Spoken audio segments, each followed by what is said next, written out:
So Robert Clark, Senior Research Fellow at Civitas. The International Criminal Court could issue arrest warrants for the Israeli Prime Minister and his Defence Minister and Hamas leaders for war crimes. Tell me more about what constitutes a war crime. Well, it's important to note actually what does constitute a war crime and importantly what does not. So if we look at what the ICC lead prosecutor have declared as evidence in issuing the respective war crimes to both Israel's Prime Minister Benjamin Netanyahu and the Hamas leadership, they differ quite significantly. They both include the allegations of murder and extermination.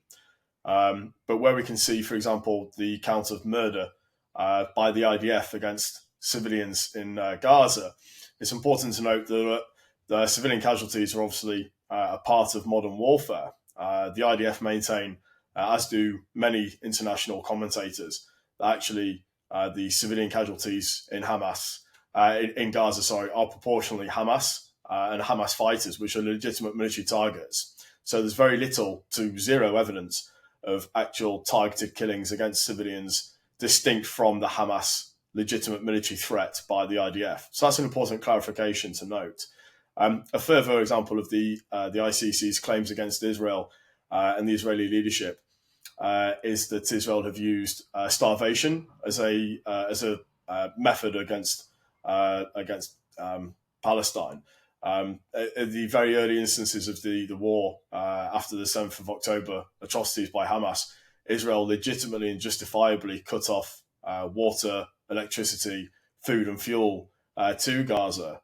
This is in response to the fact that the legitimate and popular support and the political power in Gaza was Hamas, a recognised terrorist organisation which was intent on destroying Israel as a state. So therefore, these were legitimate war aims and not war crimes. And who else has the ICC, the International Criminal Court, charged in this way? So famously, they went after, and quite rightly went after, former Libyan dictator Colonel Muammar Gaddafi after he was responsible for the mass killing and suppression of human rights and activists in Libya in 2011 after the Arab Spring.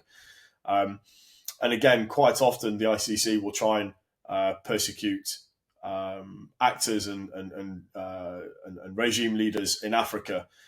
So this is one of the first examples where we've really seen a targeted campaign against a democratic nation such as Israel.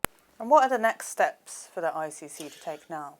So the ICC judges will have to actually vote on this. So that's suspected to take place over the coming days. The ICC's lead prosecutor issuing these claims merely galvanises that effort. And quite often, when the lead prosecutor will try and instigate claims of war crimes and genocide, quite often the ICC judges will follow suit and vote in favour of that. So then those laws or those warrants, if you like, will be applicable to all member nations who have signed up to the Rome Statute, which obviously the UK has, and Palestine, interestingly, as an observer status member to the United Nations, will be justified to do so. So, in effect, we'll have the Palestinian Authority will now be, or if it goes through, if it's voted through, the Palestinian Authority will be legally required to hand over the 3 Hamas terrorist leaders in Gaza, which is a situation I don't think they anticipated. Well, Senior Research Fellow at Civitas, Robert Clark, thank you so much for joining us. Thank you very much for your time.